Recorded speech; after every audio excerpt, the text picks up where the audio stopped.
자, 진중권이 심상정에 대해서 쓰레기라고 했어요, 여러분. 진중권은 왜 심상정한테 쓰레기라고 했을까? 우와. 사실 여러분, 누가 여러분한테 쓰레기라고 하면은 오물을 뒤집어 쓴 듯한 아주 냄새 나는 음식물 쓰레기부터 시작을 해갖고 그런 기분이 들 거예요. 지금 분리수거도 안 되는 쓰레기라는 그런 느낌 들 겁니다. 근데 이 진중권하고 심상정하고는 거의 남매 같았어요. 그리고 심상정이 무슨 일이 있으면 진중권한테 확 전화해갖고, 응? 나 좀 도와줘. 나 이번에 당대표 나가는데 도와줘. 뭐 이러면서 전화도 하고. 그래서 진중권이 저한테 그런 얘기를 한 적이 있습니다. 이 대선 후보 경선에도 노회찬하고 심상정하고 결혼 적도 있고, 그 다음에 당대표도 그런 적이 있어요. 근데 저한테 이런 얘기를 하더라고요. 심상정이 굉장히 노회하다. 정치적으로 아주 순수가 대단하다. 예를 들면은 노회찬이나 심상정이나 자기는 다 똑같이 생각하고 나름대로 동지애와 애정이 있는데 노회찬은 자기한테까지는 전화 안 한다는 거예요. 그러니까 그거는 나를 믿겠다 또 이런 것도 있겠는데 심상정은 무슨 일이 있으면 자기한테 전화를 해갖고 이거 어떻게 하면 좋아? 이렇게 하면 나 좀 가르쳐줘, 도와줘 이런다는 거예요. 그래서 이제 같이 이렇게 많이 얘기를 하다 보면 심상정은 이미 결론도 다 내고 있고 자기가 어떻게 할 건지 결정도 다 해놓고는 진중권한테 물어보는 거예요. 두 가지겠죠. 이거는 책임을 공유하자. 너랑 나랑 같은 배를 타고 있어. 그 다음에 두 번째는 진중권이를 우쭈쭈쭈쭈쭈 해주는 거죠. 아주 이게 노회한 정치인들의 수법입니다. 예를 들면은요, 여의도에는 기자들이 있는데 반장부터 시작해갖고 말진까지 있어요. 그럼 말진 기자들은 그러니까 기자로서 사회에 나온 지 1년도 안 되는 26, 많아야 한 7, 8살? 30대 초반 이런 삼진 이런 게 있어요. 그런데 아주 노회한 정치인들은 늘 그 기자들한테 어떻게 하면 좋아요? 이거 김 기자 생각은 어때? 이러면서 물어봅니다. 그러면은 이 뭣도 모르는 기자들이 우쭐하는 거예요. 삼선 의원이 나한테 상담을 했어. 나한테 길을 알려달라고 했어. 그러면 또 이제 어줍지 않게 얘기를 해요. 그러면 김 기자가 최고야 이럽니다. 그런 다음에 이제 그 삼선 의원에 대해서 엄청나게 좋은 기사를 써주죠. 왜? 사람은 똑같잖아요. 자기를 인정해주는 사람을 위해서 뭔가 이 좋은 말, 좋은 기사를 쓰게 되는 거죠. 그래서 제가 제일 싫어하는 말이 충성한다는 말이에요. 그리고 죽은 어쩌고 저쩌고 죽은을 배신하고. 아니 지금 민주사회에 무슨 죽은이 있습니까? 그런 식으로 생각을 하면은요, 국회의원 배지 떼야 돼요. 나라의 국민을 위해서 자기가 일을 하는 거지, 일개 정치인을 위해서 일을 한다면 나쁜 국회의원입니다.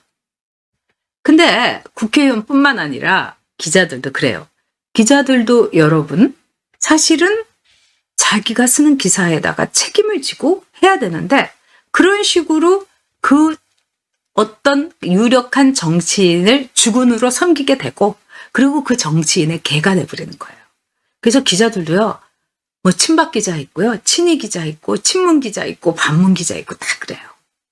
그래서 기자들도 일종의 서클을, 그래서 이런 식으로 되는 거는 정말 나쁜 일이죠. 그리고 그렇게 해가지고 또 이 살아나가는 기자들, 유력한 정치인을 등에 업고서 특파원도 보내달라고 하고 이런 기자들, 참 이런 기자들이 제가 볼 때는 여기서 명단을 부르라고 해도 제가요 한 100명은 쫘르르 부를 수가 있습니다.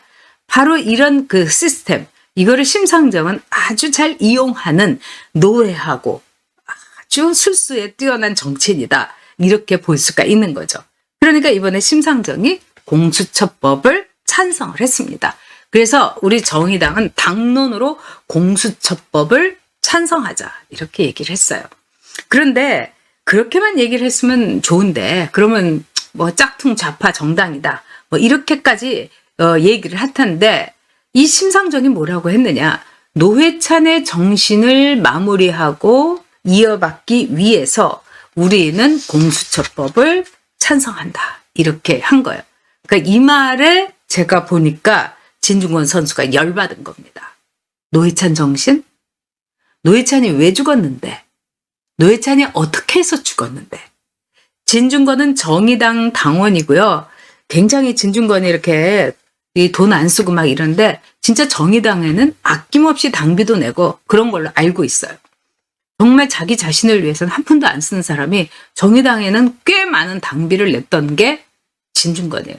근데 진중권이 열받은 거죠. 뭐 진중권은 그럴 만한 지분이 있다. 저는 이제 이렇게 생각을 합니다. 일단 진중권은요, 노회찬이 죽었을 때의 상황을 잘 알고 있을 겁니다. 노회찬이 5천만 원을 드루킹한테 받아가지고 그걸 인정하고 어머님이 이제 기력도 없으시고 그 인지도 못 하신다고 그래요. 그래서 어머님을 마지막으로 뵙고 그 아파트에서 이제 떨어져서 이제 극한적인 선택을 한 거죠. 근데 진중권은 알고 있을 겁니다. 저도 노회찬은 자살 당했다고 생각해요. 왜 그러냐? 그 당시에 정의당의 홈페이지 여러분도 가보신 분 있을 거예요. 야, 네가 노회찬이 네가 돈 받아 처먹어가지고 우리 정의당 좌파에 엄청난 말하자면은 굴욕과 수치와 때를 묻혔다. 네가 해결해라. 진짜 그런 글들이 있었어요. 그리고 제가 이 5천만 원이라는 돈을 제가 알기로는 노회찬 혼자서 인마이 포켓 한 게 아닌 걸로 알고 있습니다. 그게 사실이에요, 여러분. 제가 그 들은 바로는. 물론 그게 무슨 드러나거나 이런 건 아니지만. 그런데 거기에 다 같이 나눠 먹고 또 같이 그거를 공유했던 사람들이 일체의 노회찬을 막 손가락질을 하면서 네가 더럽다, 네가 추하다, 네가 우리를 욕보였다 이런 식으로 노회찬을 공격을 한 겁니다. 살벌했어요, 여러분. 그리고 이렇게 좌파들은요, 누군가를 공격할 때 무섭습니다, 여러분. 이게 좌파들의 특징이에요. 이 노회찬은 자신을 명품 좌파라고 얘기했죠. 옛날에 제가 뭐 옛날도 아니지만 그 2008년 그때만 하더라도요. 좌파라고 하면은 이 민주당이라든가 열린우리당 이 사람들이 막 자지러졌어요. 우리가 왜 좌파냐고. 우리가 왜 좌파냐고. 그거는 지금 그들에게 좌파라고 한 거는 지금 저 민주당은 빨갱이당이다. 이렇게 말하는 거하고 똑같았어요. 막 그냥 거품 물고 쓰러졌어요. 그때 노회찬이가 국회에 올라서 이랬어요. 왜 좌파라고 하면 그렇게 경계를 일으키냐. 여기 명품 좌파인 나 노회찬이 있다. 이렇게 얘기한 적이 있습니다. 근데 명품 좌파인 노회찬을 짝퉁 좌파로 몰아가지고 극단적인 선택을 하게 만들었죠. 그 모든 상황을 진중권은 보고 있었던 겁니다. 그런 점에서 이 공수처법이라는 거는 정말 괴물법이고 문재인의 집권을 공고히 하고 그 다음에 재집권, 민주당의 재집권을 도와주는 법이잖아요. 노회찬은 이 정의당이 집권하기를 바랬다고 합니다. 그런데 이 공수처법은요, 절대로요, 정의당이 집권할 수가 없는 법이에요. 뭐 어느 당인데 집권하겠습니까? 이 공수처법을 갖고 칼을 들이대면요. 말도 안 되는 소리죠. 그런데 심상정의가 노회찬의 정신을 마무리한다 하니까 이 진중권 선수가 완전히 그냥 꼭지가 돌아버린 거죠. 그리고 결국은 문재인 정권하고 잘 맞춰가지고 이 심상정은 다음 선거에서도 또 자기가 국회의원 배지 다는 거, 그게 심상정의 속셈인 거죠. 그거를 바로 이 진중권이 알고 있기 때문에 쓰레기라고 한 겁니다. 자, 그렇다면은요, 여러분, 이 심상정의 사리사욕에 정의당이 쑥대밭이 됐다.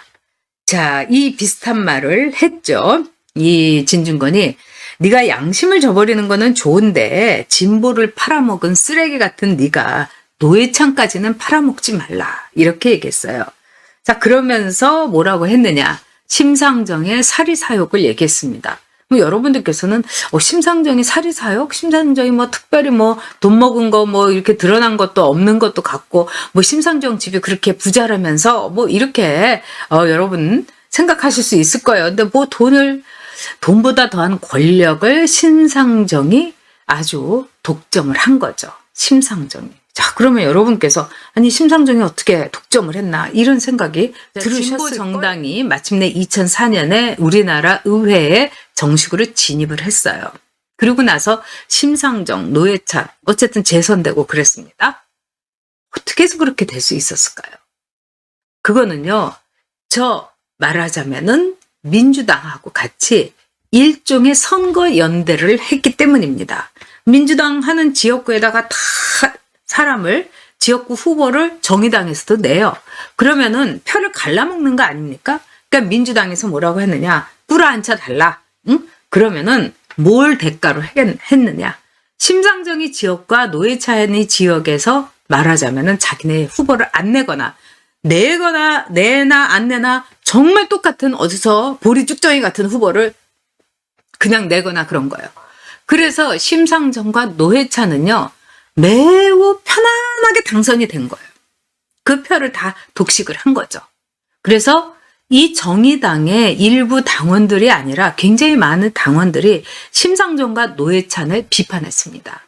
우리가 너희들의 희생양이 됐다. 너희가 우리의 피를 빨아먹고 있다. 흡혈귀 당선이다. 이런 말까지 당원들 사이에서 나왔습니다.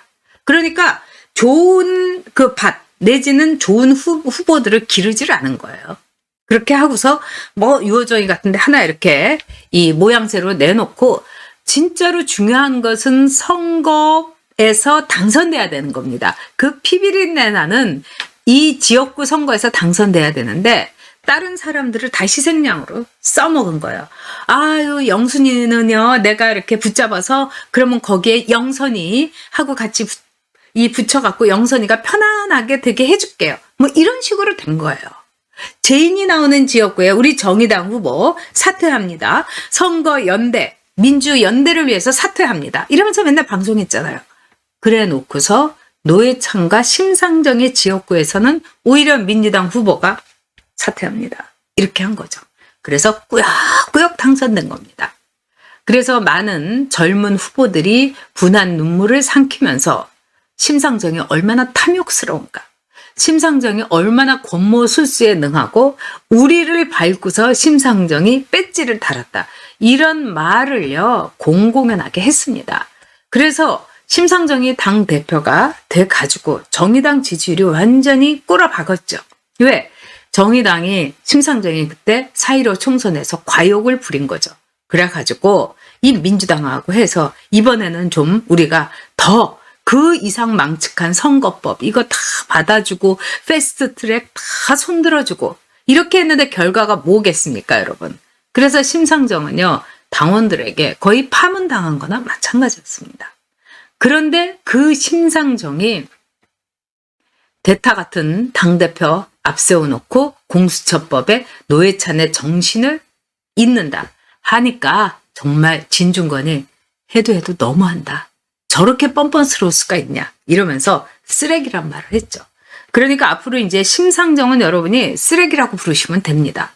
저는 심상정하고 그 국회에서요 굉장히 많이 이 상임위는 같이 안 했지만 국회에서 뭐 목욕탕에서도 진짜 이 홀딱벗고도 만났고 또 이 여행도 갔었고 근데 심상정은요 굉장히 뭐라고 할까요? 자기의 발톱을 숨깁니다. 늘. 그래서 저도 처음엔 속아 넘어갔어요. 자기의 발톱을 숨겨요. 심상정이야말로 골수 좌파에다가 어마어마한 자기의 어떤 권력욕밖에 없는데도 불구하고 그거를 딱 숨기고 그리고 저는 이제 놀랬던 게 뭐냐면은 이제 일본에 이렇게 같이 회의에 참석을 했는데 우리나라 재벌들도 그 회의에 이제 아들들 뭐 또는 이 일본 관계에 이 일본에서 공부한 뭐 재벌 회장들도 한일 포럼이라는 데는 옵니다. 근데 그 재벌 회장한테 심상정이 굉장히 살갑게 대하는 걸 보고 놀랬어요. 적 아닙니까? 노동자의 적. 심상정이 입으로도 얘기했고. 근데 그렇게 얘기를 하지만 일단 그런 아주 폐쇄적이고 굉장히 나름대로의 에리어가 처진 곳에서는 아주 상냥하더라고요. 이런 사람 진짜 무서운 거죠. 진중권이 이제야 알아차린 거다. 이렇게 볼 수 있어요.